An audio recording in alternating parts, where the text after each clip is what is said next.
1,50,000-এর মতন হবে। একটা এক্সকাভেটর কিনে কি সত্যি মাসে লাখ লাখ টাকা ইনকাম করা যায়?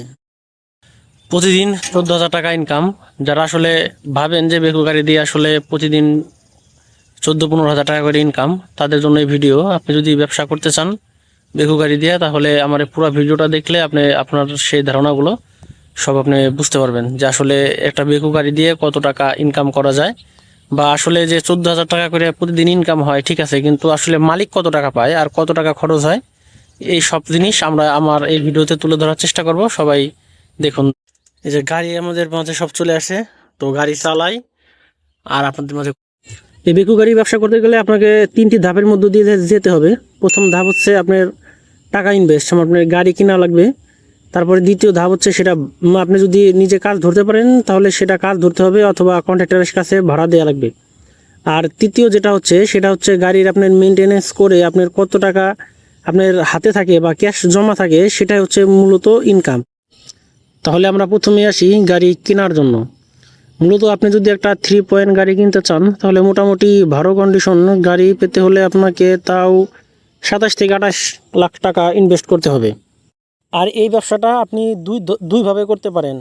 একটা হচ্ছে কন্ট্রাক্টরের কাছে গাড়ি ভাড়া দিয়ে আপনি মাসিক হিসেবে ভাড়া দিয়ে দিতে পারেন, তখন আপনার ওই লাভ কম হবে, কিন্তু আপনার মোটামুটি একটা নিশ্চয়তা থাকবে কাজের।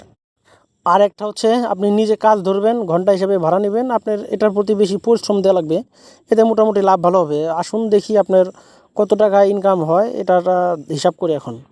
আপনি যদি কন্ট্রাক্টর ধরে গাড়ি ভাড়া দেন তাহলে আপনার মাসিক দিতে হবে, আর আপনি মাসিক আপনার 1.5 লাখের মতন ধরেন ভাড়া দিতে পারবেন, বা 1 লাখ, একটু কম বেশ হবে আর কি।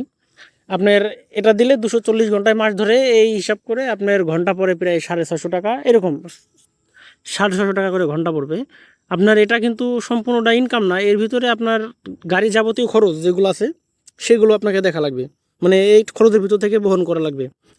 আর তাছাড়া আপনার ধরেন যে এমনি গাড়ির ড্রাইভার, তারপরে তেল মেল, এগুলো সব কন্ট্রাক্টরে দিবে, এগুলো আপনার কোনো ঝামেলা নেই।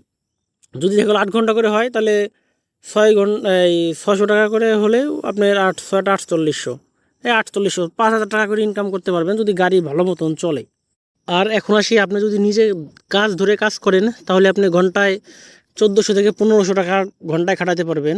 আপনার এর ভিতরে আপনার তেল যাবে প্রায় 5টা করে 5 লিটার, তারপর ড্রাইভারের পুটিং আছে, এই সব কিছু আপনার বাদ সাদ দিয়ে হয়তো বা আপনার ঘন্টায় 800 টাকা করে আপনার থাকবে। তাহলে 8 ঘন্টা চালালে 6500 টাকার মতন আপনার ইনকাম হবে। এর ভিতরে কিন্তু গাড়ির মেনটেনেন্স যত প্রকার ঝামেলা হবে, আপনার গাড়ি সিলিন্ডার ভাঙলে বা যাই হলো, সব ঝামেলা আপনার নিজের বহন করতে হবে। এবার আসি আপনার মাসিক কত টাকার খরচ হবে আপনার গাড়ি। যদি আপনার গাড়ি বড় কোনো সমস্যা না হয় বা কোনো প্রকার সমস্যা দিবে না, তাহলেও আপনার খরচ হবে প্রায় 25,000 টাকার মতন। আর দেখা হলো পাইপ টাইপ ফাটলে তখন 30,000 35,000 টাকার মতন খরচ হয়ে যায়। এটা কিন্তু আপনার সাধারণ খরচ, এগুলো আপনার খরচ হবেই। আর 1 মাসের 30 দিন 30 দিনই গাড়ি চলে না, আপনার অনেক সময় বন্ধ থাকে, সিজন অনুযায়ী গাড়ি চলে। যেমন সিজন টাইমে তখন 10-12 ঘন্টা চলে, আবার গড় সিজন বা একটু সিজন যখন লাগে সারে নাই তখন কম চলে। আমরা এভারেজে 200 ঘন্টা ধরি, 200 ঘন্টা ধরলে আপনার আপনার প্রায় 1,30,000 টাকার মতন আয় হবে, কিন্তু আপনার এর ভিতর থেকে খরচ বাদ দেওয়া লাগবে প্রায় 30-35,000 টাকা। আপনার 1 লাখ টাকা থাকবে যদি আপনি কন্ট্রাক্টরের কাছে দেন। আর যদি আপনি নিজে কাজ করান তাহলে ধরেন 1,50,000-এর মতন হবে। আপনার টোটাল দেখা যাবে আপনার নিজে কাজ করালে 1,20,000 টাকার মতন ক্যাশ থাকবে। এটা যদি বড় কোনো সমস্যা না হয়। আর গাড়ি চললে গাড়ির সমস্যা তো হবেই, আপনার এর ভিতর থেকে খরচ বাদ দেওয়া লাগবে।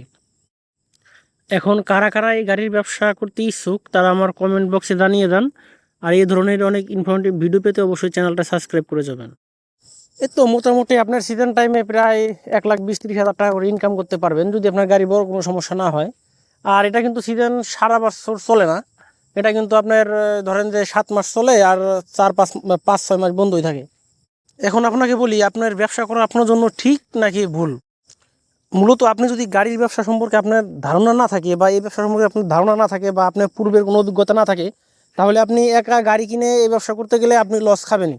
এটা আপনার একদম মাথায় গেঁথে রাখেন। যদি আপনার ধারণা না থাকে তাহলে আপনি হুট করে অবশ্যই গাড়ি ভাড়া মানে কিনবেন না, কিনলে আপনি ব্যাপক আকারে লস খাবেন। এরকম অনেক মহাজন আমি দেখছি, যেহেতু আমি নিজে এটা মানে অপারেট করি, মানে ড্রাইভার, সেজন্য আমি অনেক ব্যবসায়ী দেখছি যে আপনার গাড়ি সম্পর্কে কোনো ধারণা নাই, কিছু নাই, টাকা হয়েছে এই 1 লাখ 1.5 লাখ টাকা প্রতি মাসে ইনকাম, এটা দেখে হুট করে গাড়ি কিনে বসে, কিন্তু আপনার পরবর্তীতে আপনার দেখা যায় এক সিজন চালানোর আগেই তার চালানো সব শেষ, তখন আবার গাড়ি বিক্রি করা লাগে। সেজন্য আমার ধারণা হচ্ছে আপনি যদি গাড়ি ব্যবসা সম্পর্কে না বোঝেন বা আপনার সেরকম মানে আপনার লোক না থাকে, আপনার এটা ভাড়া দেওয়ার মতন লোক নাই, আপনার বিশ্বস্ত কোনো অপারেটর নাই বা ড্রাইভার না পান, তাহলে আপনার জন্য এই ব্যবসা মোটেও ভালো না। কারণ একটা অপারেটর একটা মহাজনকে আপনি গরিব বানিয়ে দিতে পারে, আবার একটা গাড়ি থেকে আবার বহুগুলো গাড়িও বানিয়ে দিতে পারে। দূরে থেকেও কিন্তু আপনার আসমানের চাঁদ অনেক কাছে মনে হয়, কিন্তু আসলে ওখানে উঠার সাধ্য বা কার আছে, বা এই জন্য ব্যবসা আপনার এরকম মানে যত টাকা বেশি মনে হয় যে ইনকাম বেশি, আসলে ওইখানেই তত লস হওয়ার সম্ভাবনা সবথেকে বেশি। কেননা যেখানে যত লস সেখানে তত লাভ। এখন আপনার ইচ্ছা, আপনি যদি ব্যবসা করতে ইচ্ছুক হন তাহলে অবশ্যই আপনার ব্যবসা করতে পারেন। আর যদি আমার কথা বা আমার এরকম ভিডিওগুলো ভালো লাগে তাহলে অবশ্যই আমার চ্যানেলটি সাবস্ক্রাইব করে যাবেন। এরকম গাড়ি সম্পর্কে অনেক ভিডিও পাবেন। এখানে গাড়ি কিভাবে আপনার চালানো লাগে বা কিভাবে কি করি সব সম্পর্কে ভিডিও দিয়ে থাকি। ধন্যবাদ সবাইকে আমার সাথে থাকার জন্য।